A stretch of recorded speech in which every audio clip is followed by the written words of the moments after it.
Hello friends, पहल classes के इस यूट्यूब चैनल में आप सभी का स्वागत है। हम लोग भारतीय राजनीतिक विचारकों की सीरीज में मानववादी विचारकों को पढ़ रहे हैं, जिसमें से विवेकानंद को पढ़ चुके हैं। हम लोग अभी रविन्द्रनाथ टैगोर को पढ़ रहे हैं, जिसमें से हम लोग पहले वीडियो में उनके रविन्द्रनाथ टैगोर के जीवन परिचय और उनका जो स्वतंत्रता संबंधी विचार है उस पर बात की थी। आज के वीडियो में हम लोग उनके समाज और राज्य पर विचार, राष्ट्रवाद और अंतर्राष्ट्रीयतावाद, मतलब राष्ट्रवाद की तो वो पूरी तरीके से आलोचना ही करते हैं, कमियां ही बताते हैं, वो बढ़ावा देते हैं अंतर्राष्ट्रीयतावाद के, तो उस विचार को पढ़ेंगे। तो आइए हम लोग देखते हैं उनके समाज और राज्य संबंधी जो विचार हैं। समाज और राज्य पर वो क्या विचार प्रस्तुत करते हैं।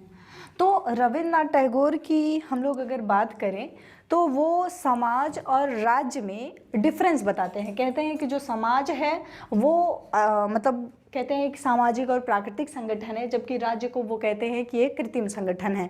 उसमें अंतर करते हुए और समाज को वो राज्य से अच्छी श्रेणी में रखते हैं। तो टैगोर कहते हैं कि जो समाज और राज्य है इनमें कुछ डिफरेंस है। वो कहते हैं कि ये दोनों उनके विचार से ये दोनों अलग अलग संगठन हैं, इनमें अंतर है। जैसे वो समाज और राज्य में डिफरेंस अगर हम लोग देखें तो वो कहते हैं कि समाज जो बनाया गया है वह मनुष्यों के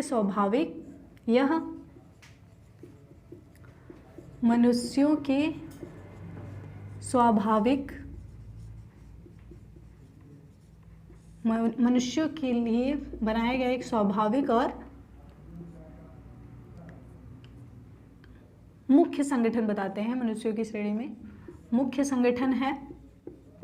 और राज्य को वो बताते हैं कि ये जो राज्य है, ये समाज और राज्य को बताते हैं कि ये एक कृत्रिम संगठन है, कृत्रिम संगठन है।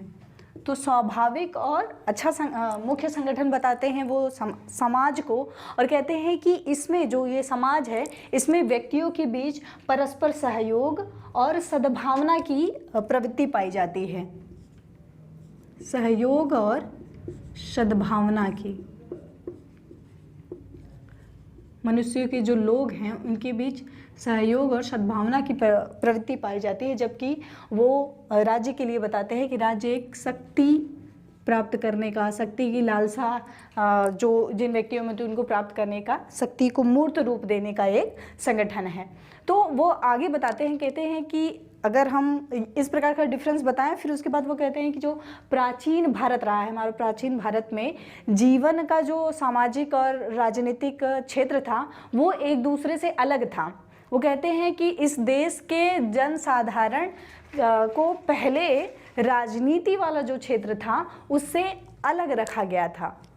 कहते हैं कि समाज की जो रीति परंपरा और जो उनके परिपाटियाँ रही हैं उसके आधार पर मनुष्य उनका जीवन रहा करता था।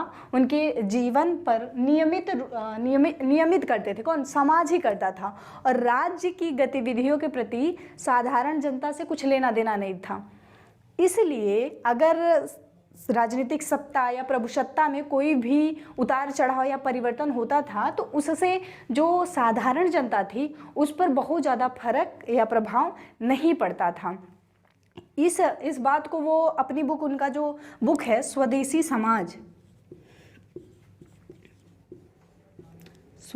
समाज, इसी बुक में वो इस बात को स्पष्ट करते हुए बताते हैं।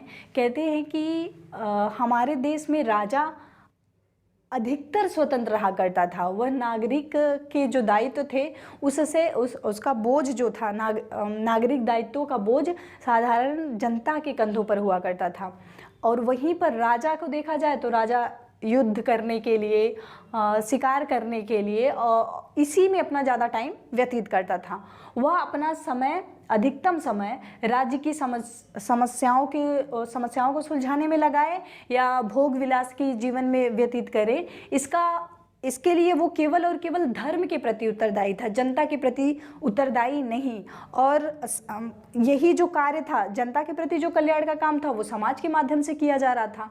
तो जनता का जो सामुदायिक कल्याण हुआ करता था उस पर राजा के होने या ना होने उस पर बहुत ज़्यादा फर्क नहीं पड़ता था। राजा जो जनता थी वहाँ के जीवन काल की कोई धुरी नहीं था, और ना ही समाज के शक्ति उसके बिना किसी एक हिस्से या राज्य के हाथों में केंद्रित थी, बल्कि वह साधारण जनता में बटी हुई थी। राजा की यहीं पर जो शक्ति रहती थी वो कम हो जाया करती थी, और लेकिन जो सामाजिक जीवन के ढांचे में इस वजह से कोई दरार नहीं पड़ा। राजा को जो करना था वो करता था, और जनता के लिए जो जन कल्याण का काम करना होता था वो समाज के माध्यम से हो जाया करता था। इसीलिए भारत की सभ्यता अगर हम पुराने समय में भी देखें तो बहुत ही प्राचीन भारत में बहुत ऐसे राज्य का समापन हुआ, राजा भी कई बदले, कई राजवंश आए, इसका जनता पर बहुत ज़्यादा इफेक्ट नहीं पड़ता है। वहीं पर वो बताते हैं, ये तो हमारी प्राचीन भारत की परंपरा रही है कि जिसमें राजा का उत्तरदायित्व तो बहुत कम ही था, फिर भी राजा आए या जाए उससे कोई इफेक्ट नहीं पड़ता था। लेकिन वो बताते हैं कि वही पश्चिमी समाज जो रहा है, पश्चिमी जो सभ्यता रही है, वो समाज के कार्यों और राज्य के कार्यों में एक रूपता ला दिया, एक में मिला दिया। इसी वजह से वो कहते हैं कि वहाँ के राजनीतिक जीवन पर किसी समूह का प्रभुत्व हो गया, और जैसे ही उस समूह का प्रभुत्व हुआ वैसे ही राजनीतिक जीवन के लिए जब कोई भी खतरा पैदा होता तो उससे, चूंकि समाज अब राज्य से जुड़ गया है, तो समाज के ऊपर जब भी कोई खतरा पड़ता तो उससे पूरा समाज भी प्रभावित होता, वो भी परेशान होते, समाज के लोग भी परेशान होते। और जो यूरोपीय समाज रहा है, यूरोपीय सभ्यता रही है, उसने अपने आप को, जो ये अव्यवस्था फैलती उसकी आंतरिक क्षति और आक्रमण से बचने के उद्देश्य से राज्य के शासन को बहुत अच्छा और सुदृढ़ बनाने के लिए सक्रिय बनाया, और इसी के परिणाम स्वरूप व्यक्ति और समाज की जो शक्ति रही वो कम होती चली गई, और उनकी जीवन शक्ति और जो सद्भावना और सहयोग की प्रवृत्ति थी वो भी कम होती चली गई व्यक्तियों के। इसी वजह से वो कहते हैं कि जो प्राचीन भारत था उसमें ये क्वालिटी पाई जाती थी, लेकिन जो पश्चिमी सभ्यता रही है उसमें चाहे बाह्य आक्रमण हो, इन सब से डर के नाते राज्य को अधिक से अधिक सुदृढ़ और शक्तिशाली बनाता गया। तो जब राज्य शक्तिशाली होगा तो जाहिर सी बात है वहाँ पर व्यक्ति की स्वतंत्रता कम हो जाएगी। तो वो कहते हैं कि व्यक्तियों के विस्तृत राजनीतिक दायित्व ने उनके ऊपर जो दायित्व की भावना रही है वो अधिक से अधिक पनपने ही नहीं दिया व्यक्तियों के विस्तृत राजनीतिक दायित्व की वजह से। तो वर्तमान जो इसको वो अटैच करते हैं, कहते हैं कि जो वर्तमान डेमोक्रेसी है उसमें भी व्यक्ति की जो स्वतंत्रता है उसमें भी कमियां रही हैं, वो भी आज निरर्थक ही हो गई है, क्योंकि जो लोकतंत्रीय शासन प्रणाली है उसमें भी किसी निश्चित प्रभुत्वशाली वर्ग का ही जनता पर अधिक से अधिक प्रभाव हो गया है।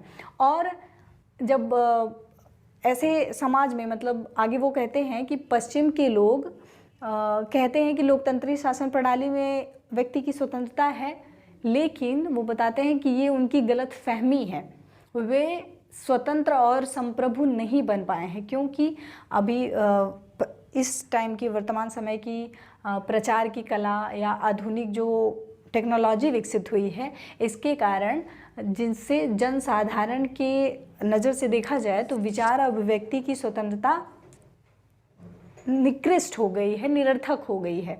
क्योंकि लोकतंत्र में भी वही वो बताते हैं कि लोकतंत्र में भी कुछ ही निश्चित वर्ग का प्रभुत्व रह गया है, जिसकी वजह से जो जनता है, जनता को प्रभावित करने के लिए वो वर्ग अपने हिसाब से गलत और आधे सच या झूठ मूठ की बातें को खोज के लाते हैं, आविष्कार करते हैं और उनकी पूरी शक्ति को अपनी मनचाही दिशा में मोड़ लेते हैं, जैसा जनता चाहे। मतलब जनता के सामने बड़बोलेपन वचन बोलते हैं और जनता के विचार को अपनी तरफ या दूसरी तरफ, जिस तरफ वो चाहें उस दिशा में मोड़ लेते हैं। तो शासक, इसी को वो कहते हैं कि शासक वर्ग भीड़ मनोविज्ञान का सहारा लेकर, ऐसे लोगों की साधारण जनता के मानसिकता से खेलकर लोगों के विवेक को कुंठित कर देते हैं और उन्हें अपने हाथों की कठपुतली मात्र बना लेते हैं और उसी से कठपुतली बनाकर ही अपनी शक्ति का विस्तार करना चाहते हैं, अधिक से अधिक शक्ति प्राप्त करना चाहते हैं। इसी वजह से टैगोर कहते हैं कि जो आज के दौर में अगर देखा जाए तो राजनीतिक कार्यवाही, राजनीतिक क्रियाकलाप ही करना जनता के मानव का जो जनता के मनुष्य का उत्थान ही एकमात्र यही नहीं है कि राजनीतिक कार्यवाही के माध्यम से किया जाए, बल्कि साधन ही नहीं, बल्कि वो कहते हैं कि राज्य संगठन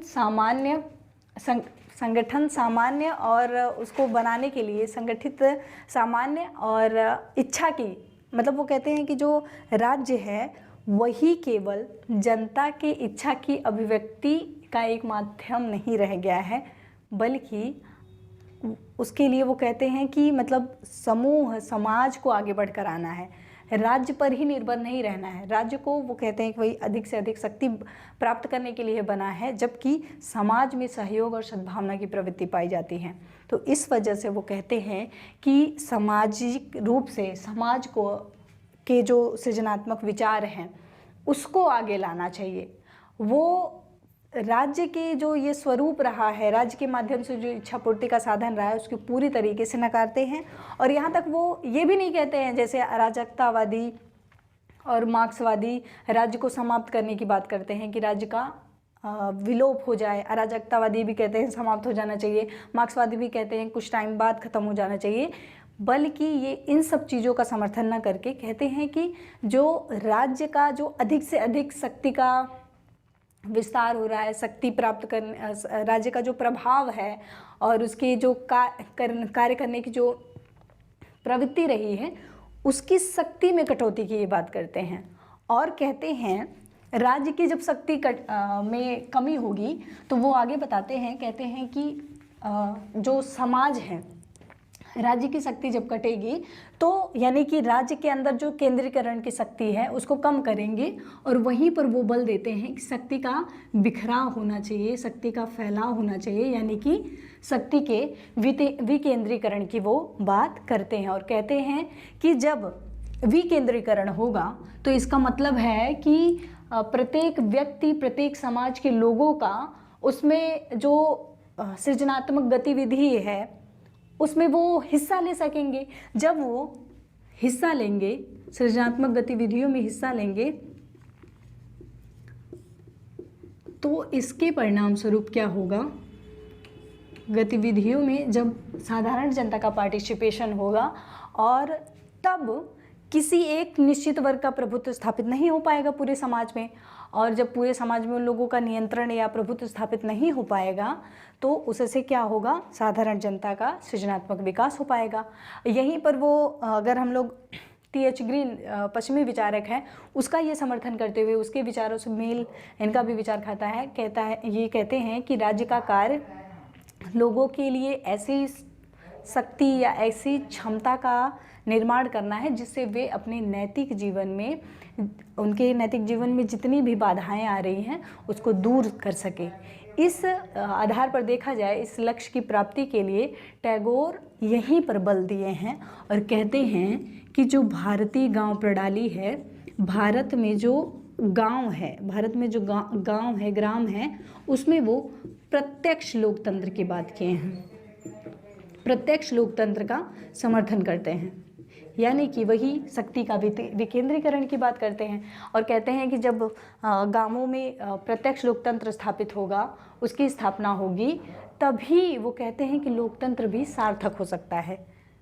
इस वजह से जब साधारण जनता का पार्टिसिपेशन होगा तो जो प्रभुत्वशाली वर्ग हैं वो मतलब अपना उनका एकाधिकार स्थापित नहीं हो पाएगा, तो शासक वर्गों को समाप्त कर दिया जाएगा और शक्ति का जो होड़ है, अधिक से अधिक शक्ति प्राप्त करने के लोगों के बीच जो होड़ है वो समाप्त हो जाएगी।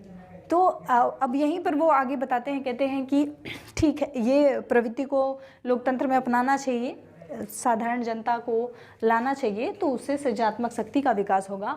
और वो बताते हैं, कहते हैं कि ये जो सामाजिक प्रणाली रही है, राज्य की जो प्रणाली है, वो यूरोपीय राज्य संगठन से जुड़कर आई है।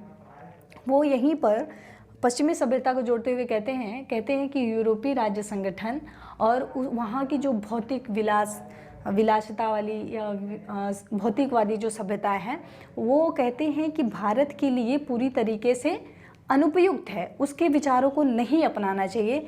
लेकिन जैसा कि विवेकानंद ने कहा था, बताते हैं कि वहाँ का जो विज्ञानवाद है उसको अपनाना चाहिए, तो और समानता का, स्वतंत्रता का जो विचार है उसको अपनाना चाहिए। ठीक उसी प्रकार चूंकि विवेकानंद इन्हीं से प्रभावित थे, तो इनका भी वही मानना है। ये कहते हैं कि बहुत सी ऐसी चीज़ें हैं पश्चिमी सभ्यता से जो भौतिक विलासितावादी, वो अपनाने लायक नहीं है, लेकिन यहीं पर वो पश्चिमी सभ्यता की कुछ संस्कृतियों को भारत में अपनाने की बात कहते हैं। जैसे कि वैज्ञानिक खोज है, कौन कौन सी चीज़ें अपनाने के बल दिए हैं।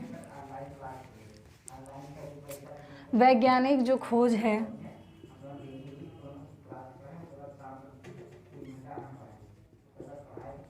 वैज्ञानिक खोज, और साथ ही साथ वो कहते हैं कि पश्चिमी सभ्यता की जो मतलब साहसिक क्रिएटिविटी है, मतलब कुछ जोखिम उठाने की जो शक्ति है, साहसिकता की प्रवृत्ति है, न्याय, समानता, न्याय का जो बोध का विचार है उनका, समानतावादी जो प्रवृत्ति हम पश्चिमी सभ्यता में देखते हैं, किसी भी प्रकार का भेदभाव नहीं है, और कानून का सम्मान करने की, अनुशासन, इन सब चीज़ों का, वो कानून का सम्मान, अनुशासन, इन सब चीज़ों को भारत में अपनाने की बात करते हैं। कहते हैं कि ये सभी ठीक है, पूरी तरीके से अपनाना उनकी सभ्यताओं को सही नहीं, लेकिन ये कुछ गुण हैं जो भारत को अपने यहाँ भारतीय संस्कृति में शामिल करना चाहिए। और ये जब भारतीय संस्कृति में शामिल होगी तो इससे मानव प्रगति के लिए, उन्नति के लिए एक आवश्यक साधन हो जाएगा।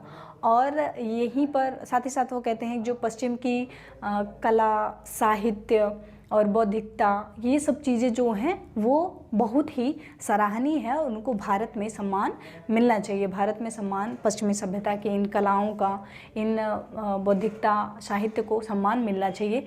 लेकिन यहीं पर वो पश्चिमी सभ्यता के इस बात पर कटाक्ष करते हैं। कहते हैं कि जैसे पश्चिमी लोग कहते हैं ना कि भारत में आकर भारतवासियों को हम सभ्य बनाए हैं, उन लोगों मतलब जंगली टाइप के थे, तो इसको वो पूरी तरीके से नकारते हैं।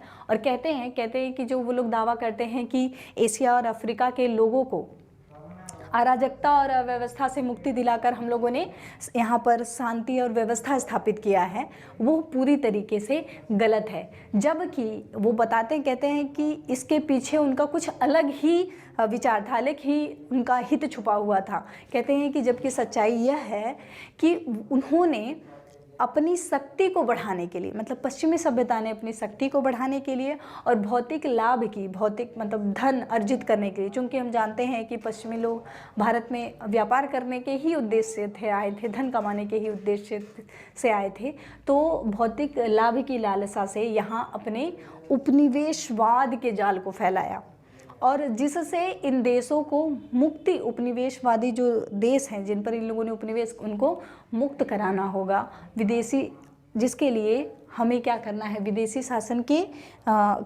शासन का विरोध करना है, और भारत के लोगों में उनकी सामाजिक जीवन का पुनर्गठन करते हुए उनकी जो अनेक परंपराएं हैं, सामाजिक रूढ़ियाँ हैं, निश्चल जो वो लोग धारण कर चुके हैं, उसको समाप्त करना है। तो इस प्रकार से वो कहते हैं कि मतलब ये जो समाज और राज्य की जो क्लैश रहा है, उसमें वो राज्य को या राष्ट्र को पूरी तरीके से खराब मानते हैं, वो समाज को अच्छा बताते हैं। तो यही उनका समाज और राज्य का विचार रहा है। आगे अब हम लोग देखते हैं कि वो इसी से उनका राष्ट्रवाद और अंतर्राष्ट्रीयतावाद का भी विचार पनप कर आएगा। जैसा कि राष्ट्र से राष्ट्रवादी विचारधारा निकल के आएगी, मतलब राष्ट्र को इम्पोर्टेंस दे रहे हैं तो राष्ट्रवादी विचारधारा, तो यहाँ पर वो राष्ट्र को ही, राज्य को ही सही नहीं मानते हैं। तो इस प्रकार से वो राष्ट्रवाद की जो भी विचारधारा है उसकी भी आलोचना करते हैं, और वो बल देते हैं अंतर्राष्ट्रीयतावाद की, सार्वभौमिक विश्लेषणवाद की। तो आइए हम लोग देखते हैं उनका नेक्स्ट विचार कि राष्ट्रवाद और अंतर्राष्ट्रीयतावाद पर उनका क्या विचार है।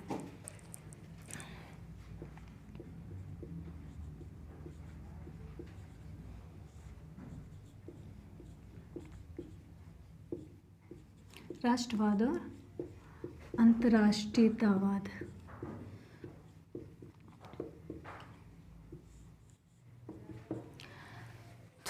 तो हम लोग देखें कि विवेकानंद का जो विचार रहा है वो राज्य की, शुरुआत में ही हम लोग राज्य और समाज में देख ले रहे हैं कि वो राज्य की आलोचना कर रहे हैं। तो वो कहते हैं कि जो यूरोपीय राज्य प्रणाली है, राज्य संगठन है, वो राष्ट्रवाद की ही भावना को बढ़ाता है, उसी से प्रेरित रहा है, जिससे व्यक्ति और समाज की जो सृजनात्मक क्षमता रही है, उसकी जो योग्यता रही है, वो पूरी तरीके से समाप्त हो चुकी है।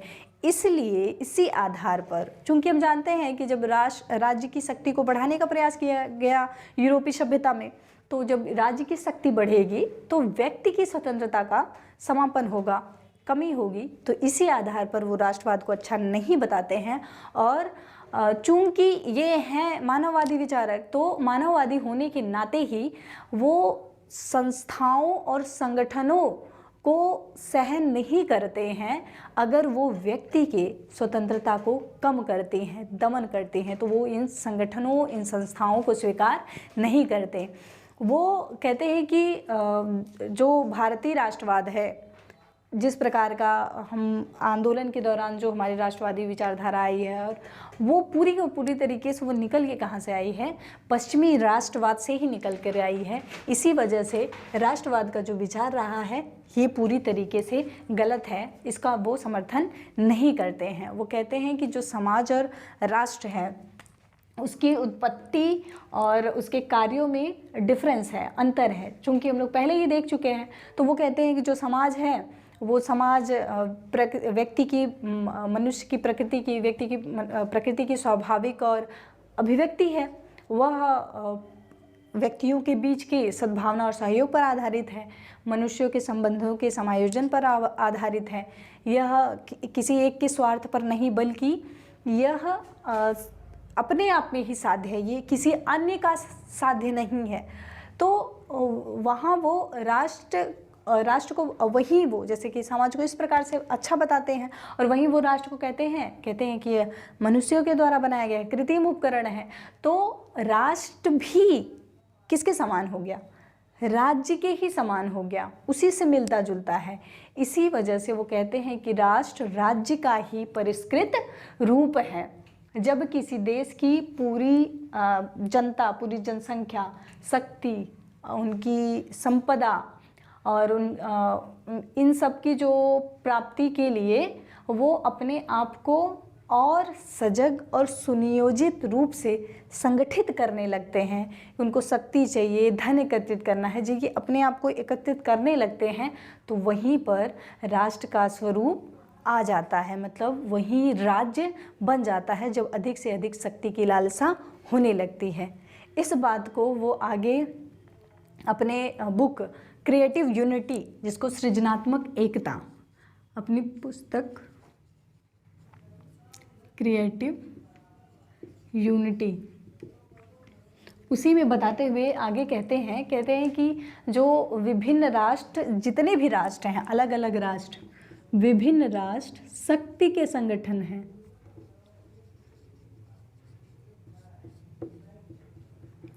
शक्ति के ही संगठन है, मतलब राष्ट्र तभी बन रहा है जब अधिक से अधिक शक्ति की लालसा और धन की लालसा करेगी, तो वो राष्ट्र या राज्य बन रहा है, शक्ति के संगठन है। और वो कहते हैं कि विज्ञान और प्रौद्योगिकी इस प्रकार के विकास ने, उन्नति ने, साथ ही साथ जो आर्थिक शक्ति रही है, संपदा रही, उसका भी अच्छे खासा विस्तार हुआ है और संगठन की शक्ति बहुत ही अधिक विकसित हो गई। मतलब राज्य की वही शक्ति आप देखेंगे तो बहुत ही ज़्यादा व्यापक हो गया है।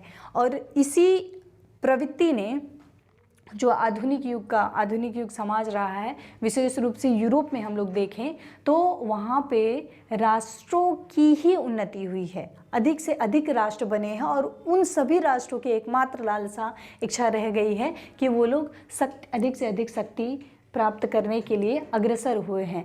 लेकिन समाज और राष्ट्र में वो यहीं पर बताएं कि इनके अलग अलग सिद्धांत है। कहते हैं कि इनकी उपलब्धियों में भी अलग अलग, जैसे समाज में हम लोग देखते हैं तो व्यक्तियों की सृजनात्मक शक्ति को बढ़ावा मिल रहा है। वहाँ पर साहित्य, कला, धर्म, दर्शन, सामाजिक प्रतीक, शिष्टाचार, इन सभी में नई नई रचनाएं, मतलब क्रिएटिविटी हो रही है, उद्भावना हो रही है। इससे हमारे जब समाज में इस प्रकार की अच्छाइयाँ आ रही हैं तो इससे हमारे जीवन की भी सौंदर्य, कुशलता, विविधता, आनंद और सत्य के ज्ञान की प्राप्ति होती है। परंतु राष्ट्र को बताते हैं कि राष्ट्र आंतरिक स्वतंत्रता और सृजनात्मकता से शून्य होता है, वो समाप्त हो जाती है। अतः आगे वो कहते हैं, मतलब जब राष्ट्र में देखते हैं तो इस प्रकार की क्रिएटिविटी समाप्त हो जा रही है। और वो चाहेगा क्या, राज्य क्या चाहता है, अधिक से अधिक उत्पादन हो, और ये जब अधिक से अधिक उत्पादन करता है तो उससे बहुत सी चीज़ों का विनाश भी होता है। बुद्धि और संचय की प्रवृत्ति हमें राष्ट्र में देखने को मिलती है। इसमें किसी भी प्रकार का नया सृजन, अच्छाई, आनंद नहीं देखने को मिलता है। इसी वजह से वो कहते हैं कि राष्ट्र अच्छा नहीं है। समाज व्यक्ति की स्वतंत्रता को बढ़ाता है, राष्ट्र उसकी स्वतंत्रता को उतना ही समाप्त करता है। इसी वजह से वो राष्ट्र को या राष्ट्रवाद की विचारधारा को अच्छा नहीं बताते हैं। वो कहते हैं कि जब व्यक्ति किसी एक राज्य से जुड़ता है तब वह अपने आप से भी अनजान हो जाता है, पराया हो जाता है। वह अपने मन की इच्छाओं का भी पालन, मतलब अपनी इच्छा का भी पूर्ति नहीं कर पाता है, अपने आप को ही भूल जाता है और उसकी अपनी इच्छा का, अपनी सृजनात्मक शक्ति का, स्वतंत्रता का प्रयोग नहीं कर पाता है। राष्ट्र नहीं कर पाता। इसी वजह से वो कहते हैं कि राष्ट्र अपने बल और कार्यकुशलता को बढ़ाने के लिए ही व्यक्ति को एक तरफ, एक ही ढांचे में बदलने का प्रयास करता है, एक जैसा बनाने का प्रयास करता है। वह शिक्षा हो, प्रसार हो, इसके अलग अलग माध्यमों का प्रयोग करते हुए, इसका सहायता लेते हुए उनके विचारों और भावनाओं को भी नियंत्रित करता है। उसमें उनके एक ही ढांचा, एक ही प्रवृत्ति, जैसे कि हम लोग IR में पढ़ेंगे तो हर्बर्ट मार्क्यूजे जैसे बताता है कि जो ऐसी प्रकार की दुनिया, पाश्चात्य जो सभ्यता आई है या वैश्वीकरण का जो युग आया है, वो मनुष्य को एक आयामी बना देता है। तो ये भी उसी प्रकार का कुछ मिलता जुलता हुआ बात करते हैं। कहते हैं कि इस प्रकार से मनुष्य की भावना उनकी नियंत्रित होने लगती है, उनका विचार नियंत्रित होने लगता है, और यदि उनमें स्वतंत्रता की कोई थोड़ी मोड़ी प्रवृत्ति भी देखने को मिलती है तो वो भी गलत और संदेह की दृष्टि से देखा जाता है। वहाँ पर कोई अगर नया विचार, अलग विचार देना चाहता है तो उसको सही नहीं बल्कि उसको गलत ही मानता है। तो इसी बात का वो पूरी तरीके से आलोचना करते हैं। जैसे कि उनकी बुक है, नेशनलिज्म है ही 1936 में जो आती है, राष्ट्रवाद, उसी में वो इस बात को और स्पष्ट करते हुए कहते हैं। उनकी बुक है राष्ट्रवाद। इसमें वो राष्ट्रवाद की प्रवृत्ति को बढ़ाते हुए कहते हैं कि जो वर्तमान समय का जो युग है वो भीड़ मनोविज्ञान का अंधाधुंध प्रयोग कर रहा है। मतलब वही है कि अपने शक्ति को बढ़ाने के लिए भीड़ का प्रयोग कर रहा है, उनके मानसिकता से, उनके विचारों से खेल रहा है, अंधाधुंध उसका प्रयोग कर रहा है। अपनी जब उसका प्रयोग करता है, अंधाधुंध का शक्ति का इस प्रकार के मनुष्य के मनोविज्ञान से खेलता है तो वो अधिक से अधिक अपनी शक्ति को बढ़ा लेता है, उसमें बढ़ाने का प्रयास करता है। और वो कहते हैं कि इसी बात का प्रयोग शासक वर्ग भी करता है। शासक वर्ग अपने उद्देश्यों को प्राप्ति के लिए जनता के बीच आतंक, जाति वर्ग, दूसरों के प्रति घृणा का बढ़ावा करता है, एक दूसरे के प्रति सांप्रदायिकता, मार काट, मतलब ऐसी विचारधाराओं को फैलाता है। और समाचार पत्र हो गया, शिक्षा संस्थाएं हो गई, धार्मिक संस्थाएं हो गई, यहाँ पर इन्हीं सब चीज़ों का भी प्रयोग किया जाता है। शासक वर्ग ही करते हैं अपने हितों को प्राप्त करने के लिए। तो जब अब यहीं पर वो कहते हैं जब व्यक्ति भीड़ के रूप में रहता है, भीड़ के सदस्य के होने के नाते वो खुद भी अपने विवेक और नैतिक बोध को खो देता है, मतलब मनुष्य अपनी नैतिकता, अपनी बुद्धि को खो देता है, तब वो केवल और केवल जो शासक वर्ग है उनके इशारों पर ही चलता रहता है। राष्ट्रवाद में लोग राष्ट्रवाद के नशे में वो आगे बताते हैं कि राष्ट्रवाद के नाम पर लोग कुछ भी करने को तैयार, घिनौने से घिनौना काम करने तक के लिए तैयार हो जाते हैं, और उन्हें अपनी, तब इस स्थिति में वो कहते हैं कि उनको अपनी नैतिक पतन का भी कोई आभास नहीं रह जाता कि वो कब राष्ट्रवाद के नाम पर किसी व्यक्ति की, किसी समुदाय के मौत के घाट उतार दे रहे हैं, किसी व्यक्ति को मार दे रहे हैं। इन सब चीज़ों को वो देख कर कहते हैं कि राष्ट्रवाद की ये प्रवृत्ति बहुत ही ज़्यादा खतरनाक है। टैगोर ने राष्ट्रवाद को जो प्रवृत्ति का बढ़ावा हुआ है वो मुख्य रूप से यूरोपीय जो साम्राज्यवाद रहा है उसी को बताते हैं। कहते हैं कि जो यूरोपीय साम्राज्यवाद आया है उसी के कारण ही राष्ट्रवाद को भी बढ़ावा मिला है। टैगोर कहते हैं कि जो पश्चिमी राष्ट्र हैं, पश्चिम के राष्ट्र ऐसे हिंसक पशुओं के भांति थे जिन्हें अपने शिकार की तलाश थी कि उन्हें कहीं शिकार मिले अपना व्यापार करने के लिए, अपने अधिक से अधिक शक्ति प्राप्त करने के लिए। तो कहते हैं कि एशिया और अफ्रीका के लोग राष्ट्रों के रूप में संगठित नहीं थे, वो राष्ट्र के अभी तुरंत अगर देखा ही जाए तो उधर आज़ाद ही हो रहे थे, उनमें कोई एक एकीकरण की प्रवृत्ति नहीं थी। तो वे बहुत ही शांति प्रिय थे, लेकिन उनका संगठन कमज़ोर था। एशिया अफ्रीका के देश के लोग नहीं अधिक से अधिक शक्ति प्राप्त करना चाहते थे, लेकिन उनका संगठन कमज़ोर होने के नाते वे आक्रामक शक्ति से शून्य थे, और वे पश्चिम के जो इस प्रकार के देश थे वो शिकार हो गए। इस तरह से पश्चिमी राष्ट्रों ने एशिया और अफ्रीका के देशों पर, एशिया अफ्रीका के जो देश रहे हैं उनके देशों पर अपना शक्ति प्राप्त करने का माध्यम अपनाया और उन पर अपना उपनिवेशवादी विचारधारा या उपनिवेशवाद की प्रवृत्ति को बढ़ाया, उपनिवेश स्थापित किया। और वह सुसंगठित और कार्यकुशलता और प्रभावशीलता तो था, लेकिन उनमें अगर देखा जाए तो ये सभी चीज़ें थी, लेकिन वह मतलब इतनी हृदयहीन, क्रूर और अमानवीय भी था। वो कहते हैं कि यूरोप के राष्ट्रों में अपने उपनिवेशों का राजनीतिक और आर्थिक शोषण किया, उनके शक्ति का, जाहिर सी बात है जैसे कि हम भी उपनिवेश थे ब्रिटेन के, तो ब्रिटेन ने मतलब हमारी आर्थिक शोषण किया, हमारी शक्ति का दोहन किया, और वो ले जा मतलब यही इस उपनिवेशवाद की यही प्रवृत्ति ही रही है, आर्थिक और सामाजिक शोषण करना, दोहन करना।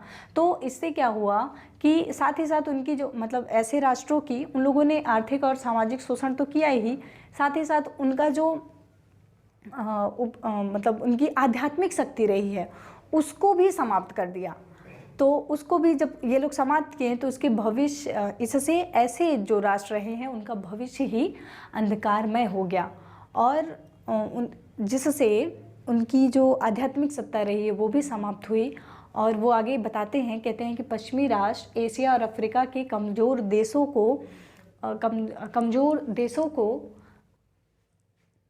देशों के रूप में ऐसे चिपक गया जैसे कि एक जोंक चिपक जाते हैं और उसका खून चूसने लगते हैं। तो उसी प्रकार ये देश भी, यूरोप के देश भी एशिया अफ्रीका के देशों का उसी प्रकार खून चूसने लगे। और वो बताते हैं, कहते हैं कि पश्चिमी सभ्यता के लोग बस केवल और केवल अपने लाभ के लिए उनसे जुड़े थे, उनसे ही उनके संसाधनों का दोहन करने के लिए जुड़े थे। तो इसी पे वो कहते हैं कि ये जो यूरोपीय देशों की राष्ट्रीयता की अगर भावना आई है तो वो परस्पर प्रतिस्पर्धा के ऐसे बीज भी बो दिए थे, जो कि हम लोग देखते हैं कि जो फर्स्ट वर्ल्ड वार रहा है उसके दौरान बहुत ही विनाशकारी प्रभाव भी उठाना पड़ा राष्ट्रवाद के नाम पर। तो इस प्रकार से वो कहते हैं कि जो राष्ट्रवाद की भावना रही है वो पूरी तरीके से मनुष्यों को या देशों को समाप्त करने की ओर या उनकी विवेक और नैतिकता को समाप्त करने के उद्देश्य से ले गई है। इसी वजह से वो इसका आलोचना करते हैं और बताते हैं, कहते हैं कि यहीं पर वो अंतर्राष्ट्रीयतावाद का विचार देते हैं। कहते हैं कि जो अगर मनुष्यों की मुक्ति का प्रयास करना है तो उनमें जो इस प्रकार का राष्ट्रीय भेदभाव का विचार रहा है उन सबको समाप्त कर देना चाहिए। मानवीय संबंधों को वैश्विक स्तर पर उनके परस्पर सद्भावना, सहृदयता और सहयोग के आधार पर फिर से एकजुट किया जाना चाहिए।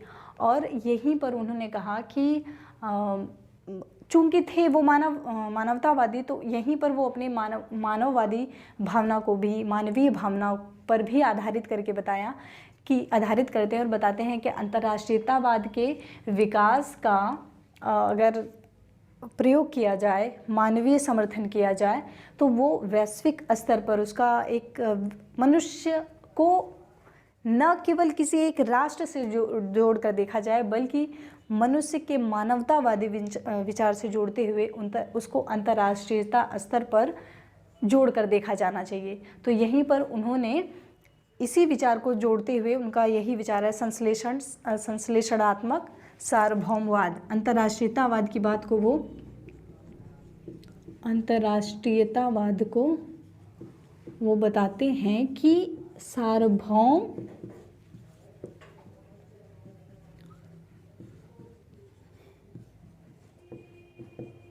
संश्लेषणवाद इस पर आधारित बताएं। इसमें वो मानवीय विचार से जोड़कर बताते हैं। कहते हैं कि जो राष्ट्रवादी चिंतन है उसमें मनुष्य को इस हिसाब से बरगला दिया जाता है कि वो राष्ट्रवाद के नाम पर कुछ भी करने को तैयार हो जाता है। तो वो कहते हैं कि नहीं, वैश्विक स्तर पर प्रत्येक नागरिकों को उसको सहयोग, मनुष्यों के मानवीय सहयोग से जोड़कर देखा जाना चाहिए, जिसका प्रयोग अंतर्राष्ट्रीय स्तर पर किया जाना चाहिए, जो कि सार्वभौम संश्लेषणवाद का पर आधारित वो बताते हैं। तो इस प्रकार से हम लोग टैगोर के समाज और राज्य पर विचार, राष्ट्रवाद और अंतर्राष्ट्रीयतावाद का विचार देखा, जिसमें वो राष्ट्रवाद की पूरी आलोचना करते हैं। कहते हैं कि राष्ट्रवाद के नाम पर व्यक्ति से कुछ भी कराया जाता है, लेकिन वो कहते हैं कि ये पूरी तरीके से गलत है। मनुष्य को परस्पर सहयोग, मानवीय सहयोग और मानवतावादी चिंतन पर आधारित होना चाहिए और उसको वैश्विक स्तर पर बढ़ावा दिया जाना चाहिए। तो अब हम लोग नेक्स्ट विचारक को पढ़ेंगे नेक्स्ट वीडियो में। यहाँ पर टैगोर होते हैं ख़त्म। धन्यवाद।